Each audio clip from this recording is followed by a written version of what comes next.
നമസ്കാരം, സാനിയർ പാറപ്പാറിനാണ്. നമുക്കിന്ന് വിരുന്നുകാർ വരുമ്പോൾ നമുക്ക് കൊടുക്കാൻ പറ്റുന്ന ഒരു വെറൈറ്റി ഫ്ലേവറുള്ള ഒരു പ്രത്യേക രുചിയുള്ള, അതായത് സാധാരണ നമ്മൾ കൊടുക്കുന്ന മസാല ചായയിൽ നിന്നും വളരെ വ്യത്യസ്തമായിട്ടുള്ളൊരു മസാല ചായ ഉണ്ടാക്കുന്ന രീതിയിൽ നോക്കാം. അപ്പോൾ ഞാനിവിടെ 19 ചായ ഉണ്ടാക്കുന്നതിന് വേണ്ടിയുള്ള പരിപാടിയാണ് നോക്കുന്നത്. ഞാനിവിടെ 19 ചായയ്ക്ക് വേണ്ടി എടുത്തേക്കുന്നത് ഏകദേശം 5 കവർ പാലാണ്, 2.5 ലിറ്റർ പാലാണ് ഞാൻ എടുത്തേക്കുന്നത്. നമ്മളിവിടെ ഗസ്റ്റുകൾക്ക് ചായ പ്രിപ്പയർ ചെയ്യുമ്പോൾ നമ്മൾ അധികം വെള്ളം ചേർക്കാത്ത പാൽ കൊണ്ടുള്ള ചായയാണ് കൊടുക്കുന്നത്. അതുകൊണ്ടാണ് ഞാൻ ഈ 2.5 ലിറ്റർ പാല് ഈ 19 ചായയ്ക്ക് വേണ്ടി എടുത്തേക്കുന്നത്. അവസാനം ഞാനത് കുറച്ച് വെള്ളം ചേർക്കുന്നുണ്ട്. അതായത് ആ 5 കവർ പാലും ജസ്റ്റ് ഒന്ന് കഴുകി ഊറ്റിയെടുക്കുന്ന ഒരു 3 ഗ്ലാസ് വെള്ളം കൂടെ ഞാൻ ഈ പാലിലേക്ക് ചേർക്കുന്നുണ്ട്. അപ്പോൾ നമ്മുടെ ചായക്കുള്ള പരിപാടി ഞാനിവിടെ തുടങ്ങിയിട്ടുണ്ട്. 5 കവർ പാല് പൊട്ടിച്ച് നമ്മളൊരു ചെരുവത്തിലേക്ക് ഒഴിച്ച് ആ കവറിലുള്ള ബാക്കിയുള്ള പാൽ ഇറ്റ് വീഴാൻ വേണ്ടിയിട്ടോ ഞാൻ ആ കപ്പിലേക്ക് അങ്ങനെ കമത്തി വെക്കുന്നത്. അപ്പോൾ സ്റ്റൗ കത്തിച്ചതിന് ശേഷം നമ്മൾ പാല് അടുപ്പത്തേക്ക് നേരെ കയറ്റി വെച്ചിട്ടുണ്ട്. ആ വച്ച ഗ്യാപ്പിൽ ഞാൻ ആ പാലിൻ്റെ കവർ ഒന്ന് കഴുകി ആ കപ്പിലേക്ക് ഊറ്റിയതിന് ശേഷം ഏകദേശം ഒരു 3 ഗ്ലാസ് വെള്ളം കൂടെ ഞാൻ അതിനകത്തേക്ക് ചേർത്തിട്ടുണ്ട്.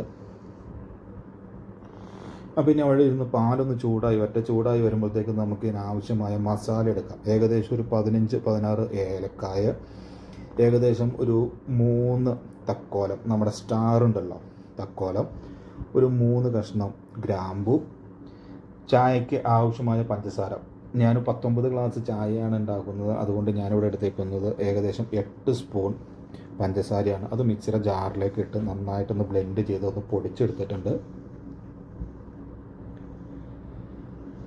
പൊടിച്ചെടുത്ത മസാലക്കൂട്ട് അവിടെ മാറ്റി വയ്ക്കുകയാണ്. അതിനുശേഷം പാലൊന്ന് ചൂടായി ആവി കയറി ജസ്റ്റ് ഒന്ന് പാലിൻ്റെ മേളിലൊരു പത വന്ന് തുടങ്ങുന്ന സമയമാകുമ്പോൾ നമ്മൾ പൊടിച്ചു വച്ചിരിക്കുന്ന ആ മസാലക്കൂട്ട് എല്ലാം കൂടി നമ്മൾ അതിനകത്തേക്ക് ചേർക്കുകയാണ്. പാലൊന്ന് ചൂടാവുന്നതിന് മുമ്പ് നമ്മൾ ഇട്ട് കൊടുത്തു കഴിഞ്ഞാൽ നമുക്ക് ആ പാലിലേക്ക് ആ ഫ്ലേവറുകൾ കാര്യമായിട്ട് പിടിക്കത്തില്ല. ഈ മസാലയ്ക്ക് ഒരു പ്രത്യേകത എന്ന് വെച്ച് കഴിഞ്ഞാൽ ചെറിയ ചൂടുള്ള വെള്ളത്തിലേക്ക് ഇട്ടാലാണ് അതിൻ്റെ സത്തിറങ്ങുള്ളൂ.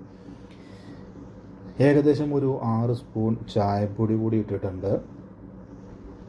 പൊടിയെല്ലാം ഇട്ടതിന് ശേഷം നന്നായിട്ടൊന്ന് ഇളക്കി കൊടുത്തതിന് ശേഷം നമ്മുടെ പാല് ജസ്റ്റ് ഒന്ന് പതഞ്ഞ് വന്ന് തുടങ്ങി. ആ പതഞ്ഞ് വന്ന് തുടങ്ങുന്ന ആ സമയത്താണ് നമ്മളിതിനകത്തേക്ക് അഡീഷണലായിട്ട് ചേർക്കുന്ന ഫ്ലേവർ കിട്ടുന്നതിന് വേണ്ടി, ടേസ്റ്റും ഫ്ലേവറും കിട്ടുന്നതിന് വേണ്ടി ഏകദേശം 1 ടേബിൾ സ്പൂൺ അടുത്ത് വാനില എസൻസാണ് ഞാൻ ഈ ചേർക്കുന്നത്. അതായത് പാല് ശരിക്കും ഒന്ന് പതിഞ്ഞ് വന്നതിന് ശേഷം മാത്രമേ നമ്മൾ വാനില എസൻസ് ചേർക്കാൻ പാടുള്ളൂ. ഈ വാനില എസൻസ് ചേർത്ത് ചായ ഉണ്ടാക്കുമ്പോൾ നമ്മൾ വീട്ടിലുണ്ടാക്കുന്നമാതിരി ഡെയിലി ഉണ്ടാക്കി കുടിക്കണമെന്നല്ല കേട്ടോ പറയുന്നത്. നമ്മൾ ഒരുപാട് ചായ, വിരുന്നുകാരെല്ലാവരും വരുമ്പോൾ ഒരുപാട് ചായ ഒന്നിച്ചുണ്ടാക്കുമ്പോൾ ഒരു വെറൈറ്റി ഫ്ലേവർ കിട്ടുന്നതിന് വേണ്ടി ചെയ്യുന്ന ഒരു ചെറിയ ട്രിപ്പ്. നമ്മുടെ ചായ നന്നായിട്ട് പതഞ്ഞു വന്നിട്ടുണ്ട്. ഫ്ലാസ്കിലേക്ക് ഊറ്റുന്നതിന് മുമ്പ് നമ്മളൊന്നുകൂടെ ഒന്ന് ഇളക്കി കൊടുത്ത് അതിൻ്റെ പതയൊന്ന് അലിയിച്ച് കളഞ്ഞതിന് ശേഷം നമ്മൾ നേരെ ഫ്ലാസ്ക് എടുത്ത് ചൂടോടുകൂടെ ഫ്ലാസ്കിലേക്ക് മാറ്റുകയാണ്. സ്റ്റൗ ഓഫ് ചെയ്തു, കപ്പിലേക്ക് അരിപ്പ വെച്ച് അരിച്ചെടുത്തതിന് ശേഷം 2 ഫ്ലാസ്കുകളിലേക്കായിട്ട് നമ്മൾ ഒഴിച്ച് മാറ്റുകയാണ്.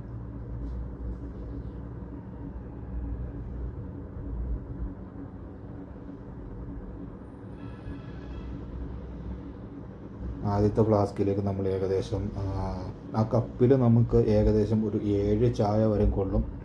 അങ്ങനെ 2 കപ്പ് ചായ ഞാൻ ആദ്യത്തെ ഫ്ലാസ്കിലേക്ക് ഒഴിച്ചു. അതിനുശേഷം രണ്ടാമത്തെ കപ്പിലും ചെറിയ ഫ്ലാസ്കിലേക്കും ഏകദേശം ഒരു 7 ചായയോളം ഒഴിച്ച് മാറ്റി വയ്ക്കുകയാണ്. ബാക്കി വന്ന ചായ ഞാൻ ആ കപ്പിൽ തന്നെ ഒഴിച്ചെടുക്കുന്നുണ്ട്. ചായയുടെ കടുപ്പവും മണവും ടേസ്റ്റും എന്തായാലും നിങ്ങൾക്ക് വീഡിയോ കാണുമ്പോൾ അറിയാൻ പറ്റത്തില്ല. നിങ്ങളിതൊന്ന് പരീക്ഷിച്ച് നോക്കുമ്പോൾ നിങ്ങൾക്ക് വളരെ കൃത്യമായിട്ട് മനസ്സിലാവും. നമ്മൾ ഇത്ര നാളും ചായ ഉണ്ടാക്കി കുടിച്ച മാതിരിയല്ല. ഈ വീടുകളിൽ കൂട്ടച്ചായ ഉണ്ടാക്കുക എന്ന് പറയുമ്പോൾ അതിനൊരു പ്രത്യേക ഫ്ലേവറും ടേസ്റ്റും കിട്ടുന്നതിന് വേണ്ടി നമ്മൾ ചെയ്യുന്ന മെത്തേഡാണ്. വളരെ ടേസ്റ്റാണ്. ദിവസവും ഇതിങ്ങനെ ഉപയോഗിക്കണം എന്ന് ഞാൻ പറയില്ല. വാനില ഫ്ലേവർ എന്ന് പറയുന്ന എസൻസാണ്. അപ്പോൾ ഇതാണ് നമ്മുടെ ചായ. വീഡിയോ ഇഷ്ടപ്പെട്ടാൽ ഷെയർ ചെയ്യുക. അപ്പോൾ വീഡിയോ ഇഷ്ടപ്പെട്ട എല്ലാവരും ഒന്ന് വീഡിയോ ഷെയർ ചെയ്യുക, ലൈക്ക് ചെയ്യുക, ചാനൽ സബ്സ്ക്രൈബ് ചെയ്യാത്തവർ സബ്സ്ക്രൈബ് ചെയ്യുക. എല്ലാവരും അഭിപ്രായം